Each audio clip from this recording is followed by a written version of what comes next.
साथियों नमस्कार, जय भीम, सत श्री अकाल, आदाब। मैं उमेश करुण और आप देख रहे हैं बहुजन हलचल। आज की यह वीडियो केवल एक खबर ही नहीं बल्कि उन लाखों युवाओं, छात्रों और आम नागरिकों की आवाज है जो अपने भविष्य, अपनी शिक्षा और अपने अधिकारों को लेकर सवाल पूछ रहे हैं।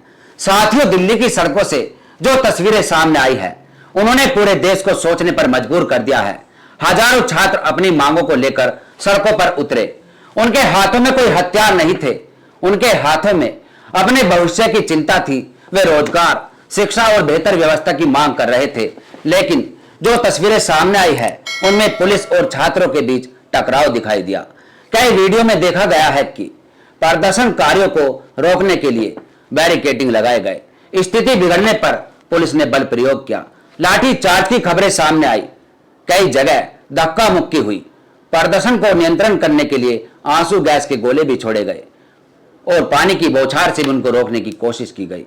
धुएं के बीच भागते छात्र, अपने साथियों को संभालते युवा और सड़कों पर फैला तनाव।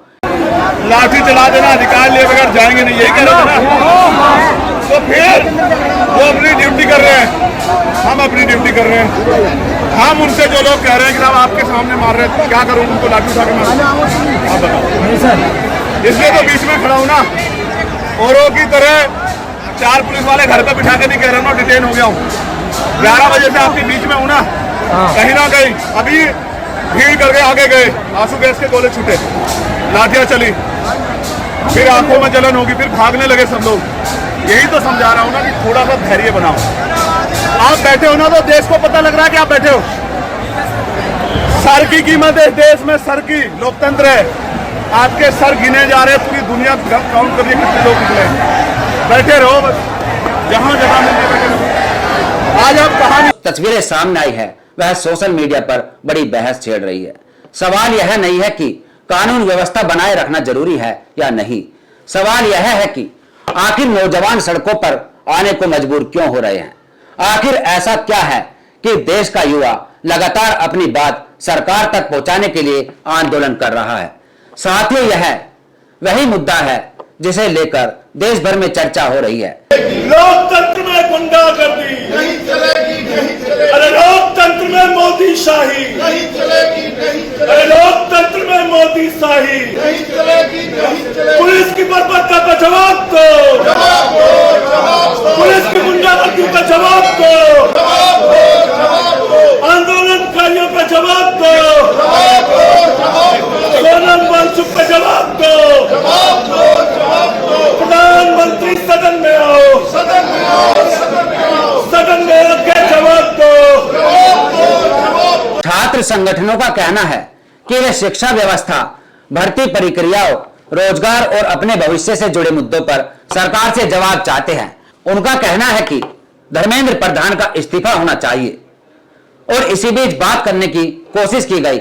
शिक्षा मंत्री धर्मेंद्र प्रधान के इस्तीफे को लेकर जो राजनीतिक और सामाजिक बहस तेज हो गई है।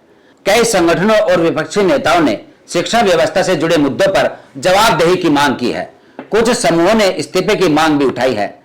यह राजनीतिक बहस का विषय है, लेकिन इससे बड़ा विषय यह है कि छात्रों की समस्याओं का समाधान कैसे निकले।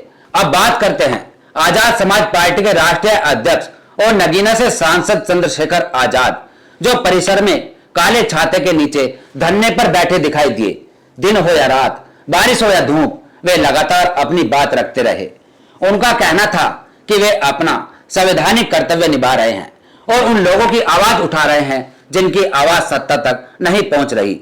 सांसद चंद्रशेखर आजाद ने कहा कि देश का युवा परेशान है, छात्र परेशान है, बेरोजगारी की एक बड़ी जो मुद्दा है और जनता के सवालों का जवाब मिलना चाहिए। उनका कहना है कि संसद केवल कानून बनाने की जगह नहीं है बल्कि जनता की आवाज उठाने का मंच भी है।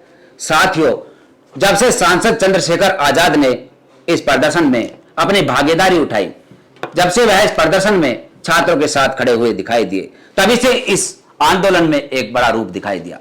तभी से इस आंदोलन में एक आग की तरह एक कह सकते हम कि ज्वाला उठी और तभी से यह आंदोलन एक मुखर आंदोलन बना। सांसद चंद्रशेखर आजाद अड़े रहे, डटे रहे और इन छात्रों की आवाज उठाने के लिए वह आधी रात को 2:45 के आसपास वह जंतर मंतर पहुंचे और छात्रों के बीच में वह डटकर बैठे रहे और उनका कहना था कि रात के अंधेरे में ही शासन प्रशासन व पुलिस फोर्स छात्रों को उठा रही है।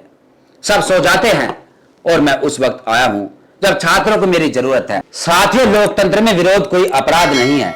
संविधान ने हर नागरिक को अपनी बात रखने का अधिकार दिया है। वहीं डॉक्टर भीमराव अंबेडकर ने जिस संविधान की रचना की उसकी आत्मा संवाद, बहस और लोकतांत्रिक अधिकारों में बसती है।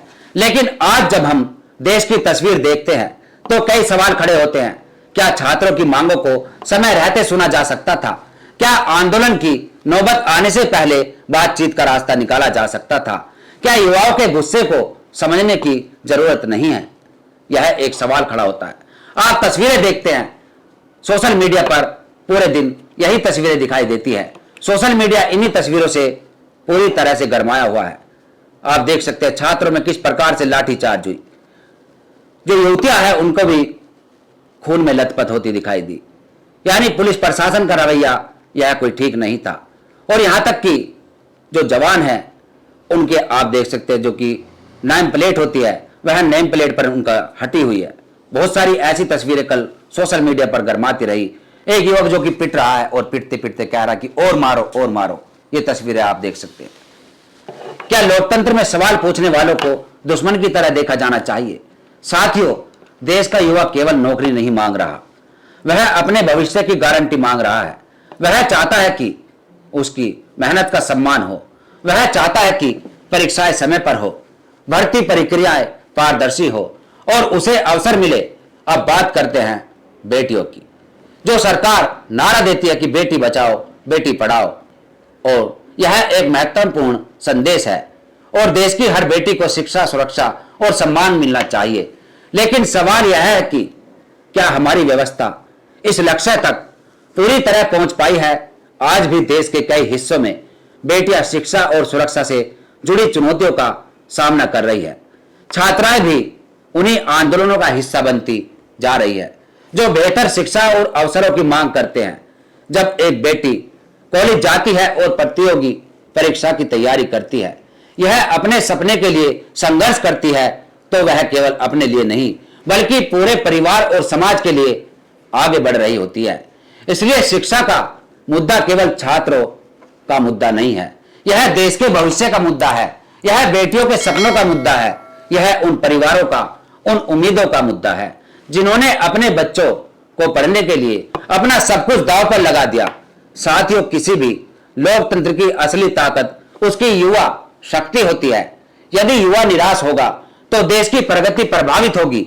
यदि युवा आश्वासन होगा तो देश आगे बढ़ेगा। आज जरूरत है कि सरकार, छात्र संगठन, विपक्ष और समाज सभी मिलकर समाधान की दिशा में काम करे। बातचीत हो, संवाद हो, समस्याओं का समाधान हो और ऐसा माहौल बने जिसमें किसी को भी अपनी बात रखने के लिए टकराव का रास्ता ना चुनना पड़े, वरना अलगाव होगा, लोग उग्रवादी होंगे, आतंकवाद जन्म लेगा। क्योंकि छात्रों को देश के लिए एक बहुत बड़ा संकट दिखाई दे रहा है।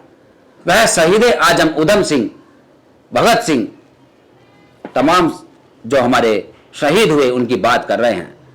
वह बात कर रहे हैं कि बांग्लादेश के अंदर जो हुआ वह देश के अंदर होना जरूरी है।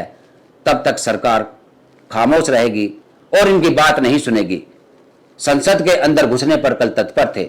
संसद के अंदर घुसने वाले थे तभी दरवाजे लगा दिए गए, वरना संसद के अंदर जो होता वह पूरा देश देखता। बांग्लादेश होने की नौबत आ गई थी। ये जैन जी जो कि अपना अधिकार मांग रहे हैं, युवा है, इनके अंदर एक जोश है, इनके अंदर एक ताकत है और यही देश का भविष्य निर्माण करते हैं। साथ ही इस पूरे विश्लेषण पर जो हमने आपको तस्वीरें दिखाई, इस पर आपका क्या कहना है? कमेंट्स में अपनी राय दे और देखते रहिए बहुजन अंचल। फिर मिलेंगे एक ऐसी खबर के साथ। जय भीम, जय भारत, धन्यवाद।